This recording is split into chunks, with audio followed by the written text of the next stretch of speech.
Reprendre le contrôle de ses finances, waouh, ça peut vraiment ressembler à une montagne à gravir. Mais aujourd'hui, on va décortiquer tout ça, ensemble, pour en faire un plan d'action bien concret. Pas de formule magique, non, non, juste des étapes claires, réalisables, pour aller chercher cette fameuse souveraineté financière. On va commencer par un truc qu'on ne voit pas toujours mais qui pèse lourd, le poids psychologique de la dette. Cette fameuse charge mentale, cette angoisse permanente. C'est un fardeau bien réel. Et justement, le plan qu'on va dérouler est là pour ça, pour alléger ce poids. Alors, voici la feuille de route. D'abord, on va identifier l'ennemi numéro 1, le découvert. Ensuite, on passera un plan en 3 phases. On stabilise, on optimise et puis on construit sa résilience. Et pour finir, on verra comment on peut même accélérer le mouvement vers la liberté financière. C'est un parcours bien balisé, alors allons-y étape par étape. Avant de construire quoi que ce soit de durable, il faut s'attaquer à ce qui fragilise tout. Et très souvent, l'ennemi qui mine les finances, c'est le découvert bancaire. C'est lui qu'il faut viser et neutraliser en premier. Mais au fond, le découvert, c'est quoi? Il faut oublier l'idée que c'est un petit service sympa de la banque. En réalité, c'est un crédit à la consommation qui ne dit pas son nom, et avec des conditions souvent bien pires, des taux d'intérêt très élevés et des frais qui peuvent vite s'accumuler. Et voilà le chiffre qui fait mal. Le TAEG, c'est-à-dire le taux annuel, pour un découvert autorisé, ça tourne souvent autour de 16%. C'est juste énorme. C'est un pourcentage qui travaille activement contre tous les efforts qu'on peut faire à côté. Et ça nous amène à une situation complètement absurde sur le plan financier. Épargner alors qu'on est à découvert. Imaginez un peu le tableau. D'un côté, on place de l'argent qui rapporte 3%, et de l'autre, on paye 16% d'intérêt sur une dette. Le calcul est vite fait, c'est une perte sèche de 13% chaque année. Le point vraiment crucial, c'est de changer sa façon de voir les choses.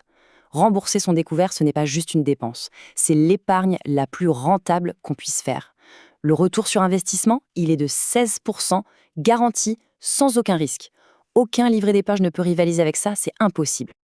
Allez, on passe à l'action. Phase numéro 1, c'est un plan de bataille sur 3 mois, avec un seul et unique objectif, en finir avec le découvert et revenir à un solde positif qui tient la route. Prenons un cas concret, disons un découvert de 450 €. Le premier mois, on appuie sur pause pour l'épargne et on redirige cet argent sur le compte. Résultat, le découvert est déjà réduit de plus de la moitié. Le deuxième mois, on continue sur cette lancée et hop, le compte passe enfin dans le vert. Et au bout du troisième mois, c'est bon, la situation est stable, la trésorerie est saine. On enchaîne avec la phase 2. Une fois qu'on a retrouvé la stabilité, on s'attaque à l'optimisation.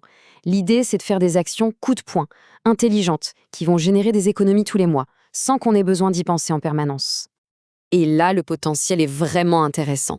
Rien qu'en se penchant sur 4 postes de dépenses fixes, on peut aller chercher plus de 800 € par an. C'est une somme qui, concrètement, change la donne dans un budget mensuel. Premier chantier, les frais bancaires. Bien souvent, on paye trop cher pour rien. La solution est simple, on va sur le comparateur du gouvernement, on jette un œil aux banques en ligne, qui proposent souvent des offres gratuites, et on profite du service de mobilité bancaire qui rend le changement super facile. Attention, petit point très important, si un dossier de surendettement est ouvert, il faut absolument valider cette démarche avec son gestionnaire à la Banque de France. On passe aux assurances. C'est typiquement le domaine où être fidèle coûte cher. Il suffit de passer 1 heure ou 2 sur un comparateur en ligne pour se rendre compte qu'on peut avoir exactement les mêmes garanties pour beaucoup moins cher. Et en plus, avec la loi Hamon, changer d'assureur après 1 an, c'est un jeu d'enfant. Pour les courses, il y a une stratégie super maligne, les applications anti-gaspillage. Le principe est simple, on achète des paniers d'invendus à prix cassé et on organise ses repas en fonction de ce qu'il y a dedans. Ça permet très facilement de gratter 30, 40, voire 50 € par mois sur le budget alimentaire sans sacrifier la qualité. Et le budget loisir alors? Il est essentiel pour le moral, donc on ne le supprime pas, on l'optimise. Au lieu d'une sortie payante, pourquoi ne pas explorer les trésors qu'on a près de chez soi? Les randonnées, les parcs, les festivals gratuits. Les sites de tourisme de sa région, comme ici en Bretagne, sont de vraies mines d'or pour trouver des activités qui ne coûtent pas un centime. Allez, on attaque maintenant la stratégie sur le long terme.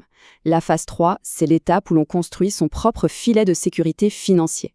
Le but, pouvoir faire face aux imprévus sans stress et surtout sans avoir à s'endetter à nouveau. Et cet outil magique, c'est le fonds d'urgence. C'est une somme d'argent qu'on met de côté uniquement pour les coups durs. Son existence transforme ce qui aurait pu être une crise en un simple contretemps. C'est vraiment le meilleur investissement pour la tranquillité d'esprit. L'objectif idéal, c'est d'avoir entre 3 et 6 mois de dépenses de côté. Alors, comment on s'y prend pour le construire, ce fameux fonds? Eh bien, on y va pas à pas. On se fixe un premier objectif, quelque chose d'atteignable, genre 1500 euros. Et la clé du succès, vraiment, c'est l'automatisation. On met en place un virement automatique tous les mois, même si c'est une petite somme, 100 euros par exemple, hop, vers un livret A dès que le salaire tombe. Comme ça, on n'y pense plus, l'épargne devient un réflexe, c'est simple et ça marche. Et nous voilà à l'étape finale, la plus gratifiante. C'est le moment où l'on passe d'une posture où l'on subit un plan à une posture où l'on devient l'acteur principal de sa propre libération financière. On reprend les commandes. Du coup, une question que beaucoup de monde se pose arrive. Est-on obligé de suivre le plan de remboursement jusqu'à la dernière échéance, sur toute la durée prévue, ou est-ce qu'il y a un moyen d'accélérer les choses? Et la réponse est oui, ce n'est pas une fatalité. Si la situation financière s'améliore de façon nette et durable, notamment grâce à tous les efforts faits avant, la loi donne la possibilité de demander une révision de son plan. La procédure pour ça est très claire. D'abord, il faut prouver cette amélioration, donc on documente tout pendant plusieurs mois. Ensuite, on prend contact avec son gestionnaire à la Banque de France pour savoir précisément comment faire. Et enfin, on dépose une demande officielle pour augmenter ses mensualités et par conséquent raccourcir la durée totale du remboursement. Finalement, ce qu'il faut garder en tête, c'est que ce cheminement est une suite de petites victoires. Chaque découvert comblé, chaque euro mis de côté, chaque imprévu géré sans paniquer, c'est un pas en avant. Un pas qui rapproche non seulement de la stabilité, mais surtout de l'objectif final, la tranquillité d'esprit et la liberté.